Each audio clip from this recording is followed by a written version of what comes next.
À la surprise générale, Bernadette était absente lors de la cérémonie rendue en la mémoire de Jacques Chirac à l'église Saint-Sulpice, ce lundi 30 octobre. Stéphane Bern en a donné la raison sur les ondes de RTL.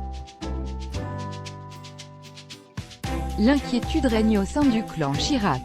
Alors que l'ancien président s'est éteint le 26 septembre dernier à l'âge de 86 ans, l'état de son épouse, Bernadette, préoccupe au plus haut point.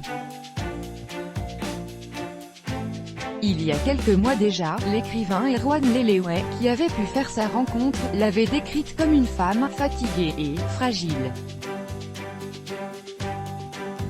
Et le décès de son mari n'a bien évidemment fait qu'empirer les choses. Comme l'a révélé Le Parisien, un proche de la famille estime qu'elle n'est plus la femme que nous avons connue. Les familiers des lieux la décrivent muette, réfugiée dans la paix du silence, depuis près de 6 mois, précisent nos confrères. Ils ne sont d'ailleurs pas les seuls à l'avoir constaté, puisque l'animateur Stéphane Bern a lui aussi donné des nouvelles peu rassurantes de l'ancienne première dame de 86 ans. Bernadette Chirac trop fragile pour se rendre à la cérémonie ce lundi 30 septembre, tous les proches de Jacques Chirac, de sa fille Claude à son petit-fils Martin Ray Chirac, étaient présents dans l'église Saint-Sulpice pour lui rendre un dernier hommage. Tous, sauf Bernadette, à en croire l'animateur de Secrets d'Histoire, cette dernière n'aurait pas été en état de se rendre à la cérémonie. Elle est très fragilisée.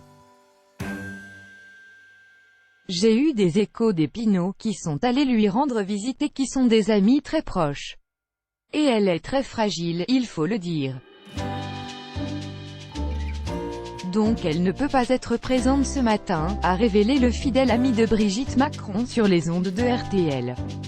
Depuis quelques années, tout le clan Chirac vivait en effet dans l'hôtel particulier de François Pinault, situé rue de Tournon dans le 6e arrondissement de Paris. C'est pourquoi il est l'un des rares à avoir pu constater l'extrême fragilité de l'ancienne ambassadrice des pièces jaunes. Let it go, make my body go. Make our bodies high. Let it go.